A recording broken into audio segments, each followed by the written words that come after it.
मिर्जापुर के बेताज बादशाह अखंडानंद त्रिपाठी उर्फ कालीन भैया कारपेट मैन्युफैक्चरिंग कंपनी की आड़ में ड्रग्स और हथियारों का बिजनेस चलाता है। एक रात उनके बेटे फूलचंद त्रिपाठी उर्फ मुन्ना भैया, जिन्हें मिर्जापुर का राजकुमार कहा जाता है, गलती से एक दूल्हे को उसकी शादी में नाचते समय गोली मार देता है।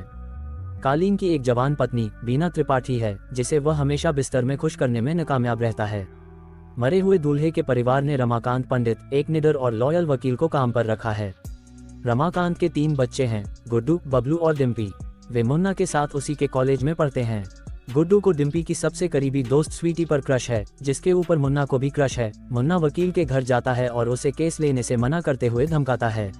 जब रमाकांत उसकी बात मानने से इनकार करता है तो मुन्ना उस पर बंदूक तान देता है। इससे हाथापाई होती है, जिसमें रमाकांत और उसका परिवार मुन्ना और उसके गुंडों की पिटाई करने में कामयाब हो जाता है। कालीन बीच में आता है और वह रमाकांत के बेटों को बुलाता है, जो इस बात से डरे हुए हैं कि वो उनके साथ क्या करने वाला है। कालीन इस बात से इम्प्रेस है कि पंडित भाइयों ने मुन्ना को पीटा, जबकि वे जानते थे कि वह कालीन का बेटा है। वह उन्हें नौकरी देने का फैसला करता है, जिससे भाई और मुन्ना हैरान हो जाते हैं। बहुत सोचने के बाद वे कालीन के लिए काम करने के लिए राजी हो जाते हैं। मुन्ना अपने पिता से नाराज है कि उसने गुड्डू और बबलू को सजा नहीं दी। उन्हें एक बाइक और एक जोड़ी पिस्तौल दी जाती है। उन्हें ये भी कहा जाता है कि वे अपने पिता से केस से इनकार करने के लिए कहें। पंडित अपने बेटों की बात सुनने से इनकार कर देता है और उन्हें जाने के लिए कहता है। ये पता चलता है कि स्वीटी की एक इंटेलिजेंट बहन है, गजगामिनी गोलू गुप्ता, जो बबलू के बहुत करीब है और वे दोनों एक दूसरे को पसंद करते हैं। गोलू हमेशा स्वीटी से मुन्ना के साथ रिलेशन में न जाने को बोलती है, क्योंकि वह बहुत वायलेंट है और वह स्वीटी को गुड्डू के साथ रहने में सपोर्ट करती है। उनके पिता एक करप्ट पुलिस ऑफिसर हैं, जो अक्सर कालीन भैया से रिश्वत लिया करता है।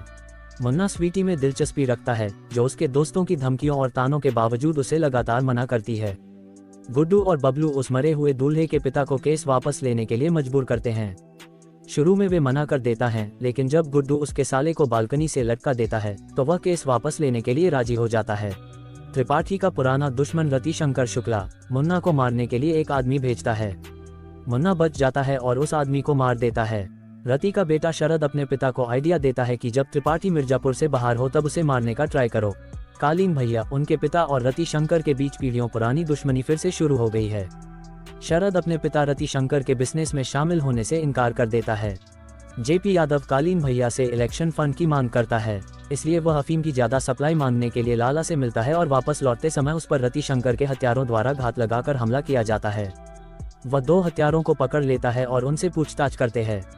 उसे पता चलता है कि रतिशंकर उसके परिवार को निशाना बना रहा है। कालीन भैया अपनी बंदूक के बिजनेस का कंट्रोल गुड्डू और बबलू को देता है और उन्हें इस बिजनेस को बढ़ाने के लिए कहता है। कालीन भैया की पत्नी बीना उसके अलावा किसी और के साथ सेक्सुअल रिलेशन बनाती है। हमें पता चलता है कि बीना घर के नौकर राजा के साथ अपने सेक्सुअल रिलेशन बनाती है। कॉलेज के प्रिंसिपल गोलू को आने वाले कॉलेज इलेक्शन में खड़े होने के लिए कहते हैं, क्योंकि मुन्ना बहुत वायलेंट है। मुन्ना के प्रपोजल को रिजेक्ट करने के बाद स्वीटी गुड्डू को डेट पर चलने के लिए कहती है। मुन्ना कंपाउंडर के जरिए से गुड्डू को बॉडी बिल्डिंग के लिए स्टेरॉइड दिलवाता है, जो मुन्ना का वफादार है। मुन्ना के ये कहने के बाद कि वह अपने पिता की परमिशन मिलते ही मिर्जापुर को अपने कब्जे में लेना चाहता है, तभी कंपाउंडर त्रिपाठी को मारने की भी पेशकश करता है। हालांकि मुन्ना शुरू में गुस्से में होता है, लेकिन वह दोबारा उससे पूछता है कि क्या वो ऐसा कर सकता है। मुन्ना अपने पिता को झूठ बोलता है कि अफीम का डीलर लाला ज्यादा पैसे मांग रहा है, पर कालीन सीधा लाला को कॉल मिलाता है और सारा पैसा लाला अपने पास रखता है। मकबूल कालीन का खास आदमी गुड्डू और बबलू से पहली बार मर्डर करवाता है और लाश को ठिकाने लगवाता है। गुड्डू और बबलू बंदूक के बिजनेस को बढ़ाने के लिए जरूरी प्लान्स बनाते हैं, लेकिन इसके लिए मिर्जापुर के पुलिस और अपराधियों दोनों को एक साथ काम करना होगा। गुड्डू स्वीटी को बताता है कि वह एक गैंगस्टर है। रमाकांत पंडित मिर्जापुर के मामलों के बारे में चीफ मिनिस्टर को लगातार लेटर लिखते हैं। गुड्डू और बबलू किन्नरों के माध्यम से ड्रग्स बेचते हैं। शहर में हिंसा बढ़ जाती है और बंदूक की बिक्री भी बढ़ जाती है, जिससे त्रिपाठी प्रभावित होता है। राज्य की राजधानी वायलेंस को कंट्रोल करने के लिए एसएसपी मौर्य को मिर्जापुर भेजती है। पूर्वांचल के माफिया डॉन्स कालीन भैया, रतिशंकर और दूसरे और उनके पॉलिटिकल हेल्पर जेपी यादव की होली पार्टी के नाम पर एक मीटिंग एक नाचने वाली के चक्कर में ऐसे झगड़े में बदल जाती है कि जेपी यादव मुन्ना को थप्पड़ मार देते हैं, जो कालीन भैया को गुस्सा दिला देता है और वो जेपी यादव को धमका देता है। कालीन और मुन्ना भैया के हाथों बेइज्जत फील कर रहे जेपी यादव रतिशंकर को मिर्जापुर पर कंट्रोल पाने में मदद करने की ऑफर करते हैं, बशर्ते कि वह उन्हें चुनाव के लिए फंड मुहैया कराए। मौर्य की स्पेशल टीम, जिसमें ईमानदार ऑफिसर शामिल हैं, गुड्डू और बबलू पर घात लगाकर हमला करती है, लेकिन वे बच निकलते हैं। कालीन भैया उन दोनों को कुछ समय के लिए अंडरग्राउंड होने का ऑर्डर देते हैं। कंपाउंडर मुन्ना के कहने पर त्रिपाठी को मारने की कोशिश करके मुन्ना के प्रति अपनी सच्ची दोस्ती दिखाता है, लेकिन वह नाकामयाब हो जाता है। जब कालीन भैया मुन्ना से भिड़ते हैं तो वह कंपाउंडर को दिल में पत्थर रखकर उसी समय अपने पिता के सामने मार देता है ताकि उसे उसके झूठ का पता न चले और वह कुछ दिनों तक उदास रहता है। गुड्डू और बबलू अफीम के एक खरीदार से मिलने जौनपुर जाते हैं। खरीदार त्रिपाठी के दुश्मन शुक्ला के रूप में सामने आता है। वो उन दोनों को उसके साथ शामिल होने के लिए कहता है। मना करने के बाद एक लड़ाई शुरू होती है जहां गुड्डू शुक्ला को मार देता है। ये खबर त्रिपाठी के कानों तक पहुंचती है, जो इस बात से गुस्सा हो जाता है कि लड़कों ने गोली चलाने से पहले उससे सलाह नहीं ली। इस बीच गुड्डू स्वीटी से शादी कर लेता है और शादी के अगले दिन एक बॉडी बिल्डिंग प्रतियोगिता में हिस्सा लेता है। मौर्य अफीम बेचने के आरोप में किन्नरों को गिरफ्तार करता है। फिर मुन्ना अपने पिता पर हमले के लिए गुड्डू को फंसाने की कोशिश करता है, जिसके चलते मकबूल को कंपाउंडर के घर से उसका फोन मिलता है और उस पर गुड्डू के कई कॉल्स दिखते हैं, जिससे गुस्सा होकर त्रिपाठी गुड्डू के कंपटीशन हारने का कारण बनता है। गुड्डू स्टेज पर गुस्सा हो जाता है और मारपीट करने लगता है। त्रिपाठी मुन्ना को एक बंदूक सौंपता है। मुन्ना कहता है कि अब तांडव का समय आ गया है और वह अब से राज करेगा। गोलू इलेक्शन जीत जाती है। परिवार डिम्पी की सहेली की शादी में जाता है, जो लाला की बेटी निकलती है। स्वीटी प्रेग्नेंट है और उसे स्टेरॉइड के कारण गुड्डू में साइड इफेक्ट दिखते हैं। मुन्ना गोलू को बधाई देने के बहाने प्रिंसिपल के जरिए पता लगाता है कि गोलू शादी के लिए गोरखपुर गई है। गोरखपुर में स्वीटी गुड्डू को खुश करने के लिए प्रेग्नेंट होने का खुलासा करती है, जो बॉडी बिल्डिंग कंपटीशन की हार के बाद उदास है। दूसरी ओर पुलिस ने किन्नरों की पिटाई की ताकि पता चल सके कि दोनों भाई किसके लिए काम करते हैं। परशुराम ने कालीन भैया को बताया कि मौर्य किन्नरों से पूछताछ कर रहा है। कालीन भैया मकबूल से कहते हैं कि लोगों के मन में डर कम हो रहा है और उसे फिर से भरने की जरूरत है। गोरखपुर में वापस गुड्डू शादी में टॉयलेट जाता है और आखिरकार उसे एहसास होता है कि वह एक खूबसूरत जिंदगी जीने वाला है, क्योंकि वह पिता बनने वाला है। वह अपनी शादी के बाद पहली बार मुस्कुराता है और रियलिटी को जानकर अपना चेहरा धोता है। पर जैसे ही वो बाथरूम से बाहर निकलता है, मुन्ना शादी को हाईजैक कर लेता है और उसके लोग गुड्डू पर हमला कर देते हैं और मुन्ना उसे कई गोलियां मारता है। मुन्ना दूल्हे को भी मार देता है और फिर स्वीटी को मारने के लिए आगे बढ़ता है, जिसके बाद एक हेल्पलेस और बुरी तरह घायल गुड्डू देखता है और यह फील करने के बाद पूरी तरह सदमे में है कि पिता बनने के उसके सपने अब बहुत हद तक खत्म हो गए हैं। मुन्ना गुड्डू की रिक्वेस्ट के बावजूद बबलू को भी सिर में गोली मार देता है। हैरान गुड्डू और गोलू डर कर रोते हैं। त्रिपाठी के पिता को बीना और राजा के सेक्सुअल रिलेशन के बारे में पता चल जाता है। गुड्डू गोलू को बंदूक चलाना सिखाता है और उसे मुन्ना पर गोली चलाने के लिए कहता है। वह चूक जाती है, लेकिन दुल्हन के पिता के बॉडीगार्ड मुन्ना पर निशाना साधते हैं। लोग शादी की जगह से भागने में कामयाब हो जाते हैं, जिसमें गोलू, गुड्डू और डिम्पी शामिल हैं। त्रिपाठी मौर्य की टीम के आखिरी सदस्य को उसके सामने मार देता है और उसे उसकी जगह याद दिलाता है। आखिरी सीन में मुन्ना को वापस लड़ने के लिए अपनी बंदूक लेते हुए दिखाया गया है। शरद को अपना सिर मुंडवाते हुए दिखाया गया है और उसे याद आता है कि उसके पिता मिर्जापुर चाहते थे। सीजन 2 की शुरुआत मुन्ना को गुड्डू द्वारा मारे जाने के बुरे सपने आने से होती है। चीफ मिनिस्टर अपने भाई जेपी यादव को शादी हत्याकांड के लिए फटकार लगाता है। डिम्पी, गोलू और गुड्डू जंगलों के बीच एक गेस्ट हाउस में एक डॉक्टर के साथ छिपे हुए हैं। वे एक पुलिस ऑफिसर और उसके खबरी से लड़ते हैं, जो गुड्डू को मारना चाहते हैं और कालीन भैया से अपना इनाम कमाना चाहते हैं। पर गोलू पुलिस ऑफिसर को चाकू मार देती है। जेपी यादव मुन्ना को शादी हत्याकांड के लिए सलाखों के पीछे डालकर उसे सजा दिलवाना चाहता है और कालीन भैया को उसे सौंपने के लिए 24 घंटे का समय देता है। स्वीटी की मौत से हिले हुए उसके पिता परशुराम ने मौर्य से मदद मांगी, लेकिन मौर्य ने कहा कि उसने अपना साहस खो दिया है। बाबूजी बीमार बीना को कुछ दवाई देते हैं और उसे दोबारा उसके पास आने को कहते हैं। लाला यूसुफ के साथ अपना समय बिताता है, जो उसे बदला लेने को बोलता है। गुड्डू, डिम्पी और गोलू डॉक्टर की मदद से उसकी एम्बुलेंस लेके गेस्ट हाउस से निकल जाते हैं। बाद में उन्हें मकबूल के भतीजे बाबर, जो उन दोनों के साथ भी काम किया करता था, उससे बंदूकें और गोला बारूद की सप्लाईज में हेल्प मिलती है। कालीन भैया जेपी को छोड़कर सीधे सीएम के पास जाते हैं, जहां वह मुन्ना द्वारा शादी में किए गए मर्डर्स के लिए ललित को बलि का बकरा बनाते हुए उसकी कुर्बानी देते हैं, ताकि पुलिस दिखा सके कि उन्होंने क्रिमिनल्स को पकड़ लिया और उन्हें केस खत्म करने में आसानी हो। मुन्ना रति शंकर के अंतिम संस्कार में घुस जाता है और शरद से जौनपुर को उसे देने के लिए कहता है। शरद पुरानी दुश्मनी को खत्म करने की घोषणा करता है और कहता है कि नई पीढ़ी के रूप में वे एक नया रिश्ता शुरू करते हैं और मुन्ना के सामने यूसुफ को मारकर मुन्ना के प्रति वफादारी की शपथ लेता है, पर अंदर ही अंदर मुन्ना को मारना चाहता था। गोलू, गुड्डू और डिम्पी मिर्जापुर में चोरी छुपे अपने घर वालों से मिलते हैं। कालीन भैया मार्केट में कट्टों की सप्लाई तेज करने के लिए मौर्य को रिश्वत देकर काम पर रखता है। कालीन भैया बेड पर अपनी प्रॉब्लमों के बारे में डॉक्टर से सलाह लेता है। डिम्पी शबनम के जरिए गुड्डू और लाला की मीटिंग फिक्स करवाती है और बाद में वे दोनों एक साथ हो जाते हैं क्योंकि गुड्डू लाला की मदद के बदले में उसके बिजनेस में प्रॉफिट का वादा करता है। गुड्डू कालीन भैया के लोगों को सस्ते में अफीम बेचता है जिससे वह सभी कालीन भैया से दूर हो जाते हैं। बीना अपनी प्रेगनेंसी के बारे में बताती है और बाऊजी से झूठ बोलती है कि यह उसका बच्चा है। डिम्पी लखनऊ चली जाती है। उसके हॉस्टल में गुड्डू भैया रॉबिन से मिलते हैं और रॉबिन के साथ अपना पैसा इन्वेस्ट करने का फैसला करता है। डिम्पी बबलू की डायरी गोलू को देती है। मुन्ना लाला के घर पर हमला करने का प्लान बनाता है लेकिन गुड्डू इससे निपटता है और त्रिपाठी के घर हमलावर के दांत और उसका रेसिग्नेशन लेटर भेजता है। डॉक्टर कालीन भैया की रिपोर्ट बीना को देता है जिसमें लिखा है कि उसके स्पर्म की संख्या कम है। रमाकांत शादी का एक गवाह ढूंढने कोशिश करता है जो मुन्ना के खिलाफ गवाही देगा लेकिन वह नाकामयाब रहता है। पहली बार गोलू और गुड्डू अपने फैमिली मेंबरों की मौत पर शोक मनाते हैं। बीना बाऊजी से चालाकी करती है और राजा को घर में वापस ले आती है।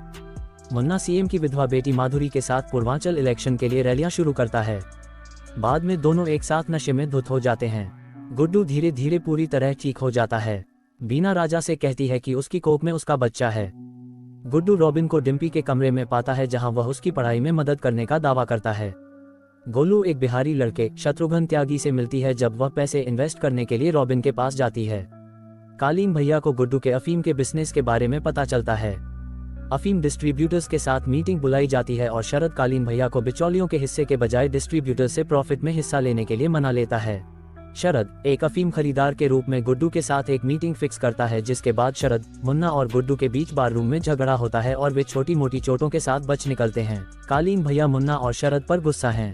मुन्ना मकबूल को बताता है कि बाबर गुड्डू के लिए काम कर रहा है। मुन्ना त्रिपाठी परिवार को त्यागी परिवार से जोड़ता है। बीना अपने मायके जाती है लेकिन गुड्डू और गोलू को देख लेती है। त्रिपाठी को नीचे लाने के लिए तीनों मिलकर काम करना शुरू करते हैं। मुन्ना माधुरी के साथ सेक्सुअल रिलेशन बनाता है। गोलू को बबलू की डायरी से त्रिपाठी परिवार की अंदर की प्रॉब्लम्स के बारे में पता चलता है जिसे बाद में बीना कंफर्म करती है। गुड्डू लोकल गुंडों को पीटकर गांव के लोगों का दिल जीत रहा है। गोलू रॉबिन से उसकी शत्रुघ्न त्यागी से मीटिंग कराने के लिए कहती है। शबनम गुड्डू के साथ डेट पर जाती है। मकबूल बाबर को उसके विश्वासघात के लिए संभालता है।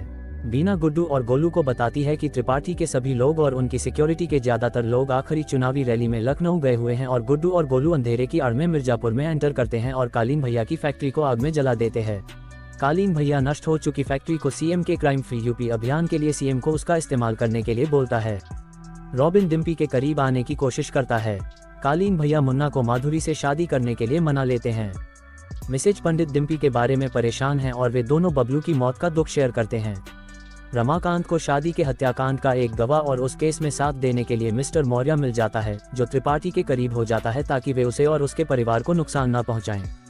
राजा बीना के ऑर्डर पर बाबर को मकबूल के घर पर बंधा हुआ पाता है और उसे आजाद कर देता है। गुड्डू अफीम की ज्यादा सप्लाई के लिए सरकार द्वारा अलॉटेड पोस्ता के खेत हासिल करना चाहता है।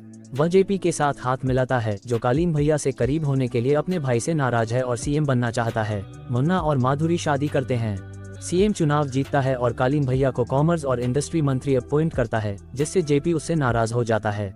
गुड्डू और गोलू त्यागी परिवार से मिलते हैं लेकिन दद्दा त्यागी ड्रग्स का सौदा करने से इनकार कर देते हैं। हालांकि शत्रुघ्न की दिलचस्पी थी।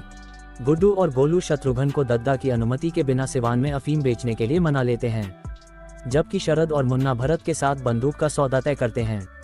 बलिया का डॉन बनने की गुड्डू की कोशिश में गुड्डू कुछ गुंडों के पास जाता है और उन सभी को उसे ज्वाइन करने को बोलता है पर उनका लीडर गुड्डू के उस डॉक्टर को और उसकी बीवी को जान से मार देता है। शरद और जेपी तख्तापलट का प्लान बनाते हैं और ऑफिस से घर जाते समय सीएम की कार का एक्सीडेंट हो जाता है। मुन्ना मिर्जापुर की गद्दी के लिए कालीन भैया से बहस करता है। दद्दा त्यागी को अपने शहर में अफीम मिली और वह अपराधी का पता लगाने की कोशिश करता है। शबनम और गुड्डू के बीच नजदीकियां बढ़ी और रॉबिन और डिम्पी भी करीब आए। गुड्डू को पता चलता है कि डॉक्टर को लोकल गुंडों के लीडर ने मारा है। सीएम की मौत के बाद जेपी नया सीएम चुना जाता है और वो बस शपथ ग्रहण का इंतजार करता है। मुन्ना माधुरी को दिलासा देता है। मौर्य को सीएम की मौत में शरद की इन्वॉल्वमेंट का पता चलता है और वह उसे ब्लैकमेल करने की कोशिश करता है लेकिन असफल रहता है। पीए आनंद माधुरी को सीएम की मौत में जेपी की इन्वॉल्वमेंट के बारे में बताता है और कालीन भैया जेपी को गिराने का प्लान बनाते हैं क्योंकि वह उनका सपोर्ट नहीं करने वाला है। जेपी पुलिस को मुन्ना को पकड़ने की परमिशन देता है। मौर्य और रमाकांत अपने गवाह की रक्षा करते हैं। गुड्डू और गोलू बीना के साथ मिलकर मुन्ना के गिरफ्तार होने के बाद मिर्जापुर पर कब्जा करने का प्लान बनाते हैं। जेपी की अपनी पीए जरीना के साथ की आशी उसकी बर्बादी का कारण बनती है। बीना एक लड़के को जन्म देती है और बच्चे की सुरक्षा को लेकर परेशान रहती है। ये पता चला कि जरीना और कालीन भैया ने कुछ शर्तों के साथ जेपी को पकड़वाने का प्लान बनाया था। माधुरी सीएम बन जाती है और कालीन भैया के प्लान्स को चौपट कर देती है, क्योंकि उसे पहले ही उसके असली रंग का पता चल गया था। लाला गुड्डू की शबनम से नजदीकी से नाखुश है। गुड्डू और शबनम को रोमांटिक होते हुए देखने के बाद गोलू ने शत्रुघ्न के साथ हार्डकोर इंटीमेट रिलेशन बनाया। मुन्ना रमाकांत के गवाह को खत्म कर देता है। मौर्य लगातार मिशन में फेल होने से निराश है और आईजी से मिलने का फैसला करता है। रॉबिन डिम्पी के साथ रमाकांत से मिलता है, जो कुछ शर्तों के साथ डिम्पी के साथ उसकी शादी करवाने का वादा करते हुए आशीर्वाद देता है। मुन्ना बाबर को उसके घर में गोली मार देता है और इसके बीच में मकबूल की मां को मारकर एक बड़ी गलती करता है। मकबूल ने बाऊजी को बंदूक की नोक पर पकड़ लिया। मौका मिलते ही बीना उसे रोकती है और बाऊजी को मारकर अपना बदला लेती है। माधुरी की सीएम पावर्स के सपोर्ट से मुन्ना कालीन भैया के साथ एक कठोर टकराव के लिए इंस्पायर होता है। सिवान में मामा, शत्रुघ्न और भरत के साथ दद्दा की मीटिंग होती है, जहां दद्दा भरत को गोलू और मामा को खत्म करने का ऑर्डर देता है, जो कि मामा और शत्रुघ्न की हत्या के साथ खत्म होती है। मौर्य और रमाकांत गुड्डू को गिरफ्तार करते हैं, जहां मौर्य रमाकांत को एक निहत्थे गुड्डू का एनकाउंटर करने के लिए दूसरी कार में बैठा देता है। रमाकांत के पास मौर्य को गोली मारने के अलावा कोई और ऑप्शन नहीं है। राजा मुन्ना पर हमला करता है और मुन्ना राजा को मार देता है जब उसने झूठा खुलासा किया कि उसे मारने के लिए कालीन भैया ने भेजा था। मुन्ना ने शरद को इन्फॉर्म किया कि वह कालीन भैया को मारने जा रहा है। शरद अपने प्लान को अंजाम पर ले जाना चाहता है। मुन्ना राजा को उसे मारने के लिए भेजने पर शमशान घाट पर कालीन भैया से मिलने गया, जहां कालीन भैया उसे मिर्जापुर सौंपते ही है कि उसी समय गुड्डू और गोलू कालीन और मुन्ना पर हमला करते हैं, जबकि शरद देख रहा होता है। आखिर में गुड्डू और गोलू मुन्ना को गोली मारकर और कालीन भैया को गंभीर रूप से घायल करके बदला लेते हैं, जबकि गुड्डू शरद के आदमियों से लड़ता है। शरद कालीन भैया के साथ भाग जाता है। पोस्ट क्रेडिट सीन में ये देखा गया कि वास्तव में ये शत्रुघ्न था जो जिंदा है और भरत के रूप में एक्टिंग करता है, और गुड्डू आखिरकार मिर्जापुर की गद्दी पर बैठता है। रमाकांत पर एसएसपी मौर्य की हत्या का मुकदमा चल रहा है और वह इससे बाहर निकलने के लिए गुड्डू की किसी भी तरह की मदद से इनकार कर देता है। गोलू कालीन भैया या उसके शरीर की तलाश में है, लेकिन नाकामयाब रहती है। मुन्ना का अंतिम संस्कार करने के बाद माधुरी अपने पिता के क्राइम फ्री राज्य के मिशन को पूरा करने की कसम खाती है। शरद को पूर्वांचल की गद्दी पर दावा करने के लिए बाहुबलियों को एक मीटिंग में बुलाते हुए देखा गया है। बाहुबलियों की मीटिंग में शरद और गुड्डू के बीच की बहस हाथापाई में बदल जाती है। पश्चिम से मीटिंग के वॉलंटियर मुनावर उन दोनों से कहते हैं कि उनके पास पूर्व में सिंहासन पर अपना दावा मजबूत करने के लिए दशहरा तक का टाइम है और यह बिना हिंसा के किया जाना चाहिए। शरद की हिम्मत देखकर गोलू को भ्रम हो जाता है कि उसने कालीन भैया को कहीं छिपा रखा है। एपिसोड के अंत में शरद को एक सीक्रेट जगह पर जाते हुए दिखाया जाता है, जहां वह और त्यागी कालीन को जिंदा रखने की कोशिश कर रहे हैं। मिर्जापुर में सत्ता के लिए स्ट्रगल तेज हो गया है। शरद शुक्ला और दद्दा त्यागी प्यार से ज्यादा पावर के इम्पोर्टेंस पर डिस्कशन करते हैं। शरद का मानना है कि कालीन भैया के साथ अलायंस करना उसके बाहुबली बनने के लिए जरूरी है। वह अपनी पोजीशन सिक्योर करने के लिए गुड्डू पंडित और गोलू को खत्म करने का प्लान बनाता है। आईजी दुबे अपने एनकाउंटर स्पेशलिस्ट वाल्मीकि और उसकी टीम को गुड्डू का एनकाउंटर करने के लिए भेजता है। कुछ दिनों की निगरानी के बाद वाल्मीकि को पता चलता है कि गुड्डू को न्यूट्रल ग्राउंड में लाने का सबसे अच्छा तरीका उसे mister Purvanchal body building competition में इन्वाइट करना है। गुड्डू कंपटीशन देखने जाने के लिए राजी हो जाता है, जिसके चलते वो पब्लिकली रूप से अपने आप की मौजूदगी भी सभी को दिखा सकता है। इस बीच सीएम माधुरी यादव को अपने मंत्रिमंडल के अंदर स्पेशली रूप से सोलंकी से विरोध का सामना करना पड़ता है, जो उसके लीडरशिप पर सवाल करता रहता है।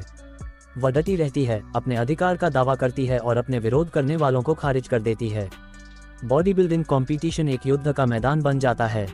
गुड्डू अपनी ताकत की मदद से पुलिस का सामना करता है और उन्हें एक एक करके मार देता है। वह वाल्मीकि की बंदूक का इस्तेमाल दूसरे जज भोजपुरी फिल्म स्टार सुत्तन झा को गोली मारने के लिए भी करता है, जिससे पुलिस वालों के लिए और भी प्रॉब्लम पैदा हो जाती हैं, जिसमें माधुरी यादव को जनता की नाराजगी का सामना करना पड़ता है और आईजी दुबे असफल ऑपरेशनों से जूझते हैं। गुड्डू त्रिपाठी चौक में त्रिपाठी परिवार की मूर्तियों को तोड़ना चालू करता ही है, तभी अखंडानंद त्रिपाठी कोमा से जागता है। गुड्डू मिर्जापुर पर अपनी पकड़ मजबूत करता है, जबकि शरद आखिरकार कालीन भैया को अपनी तरफ करके उनका मजबूत अलायंस बन जाता है। गोलू को भरत से धमकी मिलती है। रमाकांत रॉबिन के पास जो सबूत है उसका इस्तेमाल कर रिहा होने के ऑफर को ठुकरा देता है और जेल में खतरे का सामना करता है। इस बीच माधुरी दूसरे तरीकों से गुड्डू को गिराने की रणनीति बनाती है। रमाकांत का केस एक नए गवाह के सामने आने से खतरे में है। अपने पिता के अफीम के कारोबार को बर्बाद होने से बचाने के लिए शबनम गुड्डू से मदद मांगती है और उसे अपने डीलर से डायरेक्ट डील करने के लिए नेपाल ले जाती है। इस बीच गोलू को अभी भी लापता कालीन भैया के बारे में बहुत इंतजार के बाद कुछ खास इन्फॉर्मेशन मिलती है। गोलू गुड्डू के बिना मिर्जापुर के बाहर हमला करने का प्लान बनाती है। उसकी टीम मारी जाती है और उसे भरत त्यागी पकड़ लेता है और एक सीक्रेट जगह पर ले जाता है। गोलू को पता चलता है कि भरत असल में शत्रुघ्न है जिसने अपने भाई की जगह ले ली है। गुड्डू नेपाल से लौटता है और गोलू को लापता पाता है। शरद को लगता है कि सिवान में कुछ गड़बड़ है और वह कालीन भैया को जौनपुर ले जाने का फैसला करता है। गोलू के गायब होने का शक गुड्डू को शरद पर होता है, जिसके चलते शरद और गुड्डू के गैंगवार की वजह से पूर्वांचल में आग लग जाती है। माधुरी पॉलिटिकल लीडर और गैंगस्टर के साथ को तोड़ने के लिए कड़े फैसले लेती है, जिसके बाद वो अपने होम मिनिस्टर को उसकी पोजीशन से रिजाइन देने को बोलती है। पर तभी उसके पास्ट की कहानी, जहां उसके सबसे पहले पति की मौत एक सुसाइड थी, जिसको उसके पिता ने अपने फायदे के लिए जनता के सामने गुंडों के द्वारा मरा हुआ बताया और क्राइम फ्री उत्तर प्रदेश के नारे के साथ वोट बैंक अपने नाम किया। शत्रुघ्न गोलू को उसकी बेवफाई के लिए लगातार टॉर्चर करता है। माधुरी जरीना को बुलाती है और जेपी यादव को ढूंढने को बोलती है। रमाकांत को जेल में एक मकसद मिल जाता है जो जेल में बंद कैदियों की अपील फाइल करता है, जो लाला का ध्यान खींचता है। पर एक कैदी लाला को जेल में मार देता है। शत्रुघ्न का गोलू को टॉर्चर करना अब उल्टा पड़ जाता है, क्योंकि वो दद्दा त्यागी को लेके उसके सामने कुछ कड़वे सच बोलती है। जेल में हुई इस चौंकाने वाली घटना के बाद पूर्वांचल में उथल पुथल मच जाती है। दद्दा अपने बेटे से भिड़ जाते हैं, जबकि शरद और भरत के बीच भी झगड़ा हो जाता है। गैंग के झगड़े को सॉल्व करने के लिए एक मीटिंग बुलाई जाती है, जहां एक शांति प्रस्ताव रखा जाता है, जहां पूर्वांचल की गद्दी को 2 हिस्सों में बांटा जाता है, मिर्जापुर और जौनपुर। गुड्डू इस फैसले से खुश नहीं होता, पर वो मीटिंग में मौजूद सभी बाहुबलियों के सामने अपना गुस्सा सामने नहीं आने देता और जाते जाते शांति प्रस्ताव के लिए अपनी तरफ से लाए गिफ्ट को टेबल पर रख देता है। बाद में जब शरद की मां उसे खोलती है तो उसमें शरद के बिजनेस पार्टनर का कटा हुआ सर होता है। एक कूड़ेदान में गोलू की घड़ी के साथ एक गुमशुदा बॉडी मिलती है, जिसे गोलू मानकर उसका पिता वही सुसाइड कर लेता है। गुड्डू अपने करीबी लोगों को खोकर अंधेरे में चला जाता है और जौनपुर पर सीधा हमला करने की तैयारी करता है। आईजी दुबे को दोबारा काम पर बुलाया जाता है और उसे माधुरी का मैसेंजर बनकर गुड्डू के पास भेजा जाता है, जहां फोन पर माधुरी गुड्डू को उसके पिता की रिहाई के बदले बीना और उसके बच्चे की आज़ादी मांगती है। रमाकांत की आखिरी सुनवाई से पहले एक नए जज को अपॉइंट किया जाता है और गुड्डू भी अदालत पहुंचता है। इस बीच सलोनी शत्रुघ्न का पीछा करते हुए गोलू को छुपाई गई जगह पर पहुंचती है और गोलू मौके का फायदा उठाते हुए उसे बताती है कि वो उसका पति नहीं है, जिससे वो टूट जाती है और शत्रुघ्न को उसे गोलू के साथ अंदर बंद करना पड़ता है। कोर्ट में रोबिन रमाकांत के लिए खड़ा होता है और उन सभी सबूतों को, जिसमें गुड्डू के काले धंधे का राज है, उन्हें कोर्ट में लाने के लिए अगली डेट का समय मांगता है। गुड्डू अपने घर पहुंचता है, जहां वो देखता है कि रोबिन ने फैमिली में उसकी जगह ले ली है। गुड्डू रोबिन से गुस्सा होकर कि अगर वो उसकी फाइल उसके पिता को देता ही नहीं तो रमाकांत को मौर्य के एनकाउंटर करने की जरूरत ही नहीं पड़ती। पर जब रोबिन ये बोलता है कि उसके साथ जो रहेगा वो इस दुनिया से मरता रहेगा और आखिर में गोलू की बात करने पर गुड्डू उसकी आंखें फोड़कर उसे मार देता है। आईजी दुबे गुड्डू को त्रिपाठी कोठी पर अरेस्ट करता है, जिसके बाद बीना को अपनी और बच्चे की सिक्योरिटी ढूंढने के लिए मजबूर होना पड़ता है और वो माधुरी के साथ शिफ्ट होने को तैयार हो जाती है। शत्रुघ्न की माँ उसे बताती है कि उसे पता है कि वो कौन है और वो उसे अपने दोनों बेटों की खास बातें बताती है और उसे चुनने का मौका देती है कि वो किसे चुनता है, भरत को या शत्रुघ्न को। सलोनी गोलू को आजाद करने में मदद करती है और जब शत्रुघ्न वहां आता है तो गोलू उसकी मदद से वहां से भागने में कामयाब हो जाती है। माधुरी शरद से उन दोनों के बेहतर भविष्य के लिए उसके पास्ट को भूलने का रिक्वेस्ट करती है। शरद माधुरी की मदद से जेल में कुछ गुंडे गुड्डू को मारने के लिए भेजता है, पर गुड्डू एक एक कर सभी को धूल चटा देता है, पर आखिर में उसे पीट पीट के बुरी तरह जख्मी कर दिया जाता है। डिम्पी रमाकांत से उसके पास मौजूद सबूत शेयर करने की मांग करती है और उसे पता लगता है कि सीएम की हत्या के पीछे शरद शुक्ला का हाथ था। गोलू मिर्जापुर लौटती है और पाती है कि उसकी गैर मौजूदगी में उसके पिता ने आत्महत्या कर ली है और गुड्डू जेल में बंद है। वह जेपी यादव से मिलने के लिए सत्या को बुलाती है। जेपी ने जरीना के जरिए माधुरी के सभी विधायकों को उसके अपोजिशन के पास भेजने का प्लान बनाया, लेकिन वह उसे धोखा देती है और विधायकों को शरद के पास ले जाती है, जो उन्हें माधुरी के साथ अपना समर्थन बनाए रखने की धमकी देता है। डिम्पी माधुरी और उसके पीए से मिलती है और सबूत शेयर करते हुए उसे उसके पिता के असली कातिल के बारे में बताती है। माधुरी ने शरद से अखंडानंद के साथ एक प्राइवेट मीटिंग करने के लिए कहा। गोलू जेपी से मिलती है और गुड्डू के लिए उसका सपोर्ट जीतती है। अखंडानंद शरद से मीटिंग बुलाने और माधुरी से मिलने के लिए कहता है। माधुरी अखंडानंद से कहती है कि अगर उसे अपना परिवार और गुड्डू जिंदा चाहिए तो उसे उसकी बात माननी पड़ेगी। पूर्व को कौन कंट्रोल करेगा, ये तय करने के लिए आखिरी मीटिंग में मुन्नवर ने ऑफर रखा कि पश्चिम ही पूर्व को कंट्रोल करे और सिंहासन खाली छोड़ दे। अखंडानंद आगे आता है और शरद को अपना वादा पूरा करते हुए सिंहासन संभालने को बोलता है। जैसे ही शरद आगे बढ़ता है, अखंडानंद उसे और गार्ड को गोली मार देता है। आईजी दुबे पुलिस के साथ मीटिंग में घुस जाता है और सभी डॉन को मार डालता है, जबकि अखंडानंद माधुरी के प्लान के अनुसार मुन्नवा को गोली मार देता है। एक बार फिर अखंडानंद सिंहासन पर है और माधुरी क्राइम फ्री राज्य के अपने टारगेट को प्राप्त करते हुए मजबूती से सत्ता में है। परेशान बीना खुद को अब पूरी तरह से ठीक कालीन भैया के साथ फिर से जुड़ने के लिए मजबूर पाती है। पुराने होम मिनिस्टर सोलंकी की मदद से गोलू गुड्डू को जेल से छुड़ा लेती है और दोनों एक दूसरे के करीब हो जाते हैं। गुड्डू के जेल से भाग जाने से अखंडानंद गुस्सा हो जाता है। पोस्ट क्रेडिट सीन में राधिया मकबूल के पास जाकर बीना को बचाने के लिए मदद मांगती हुई दिखाई देती है।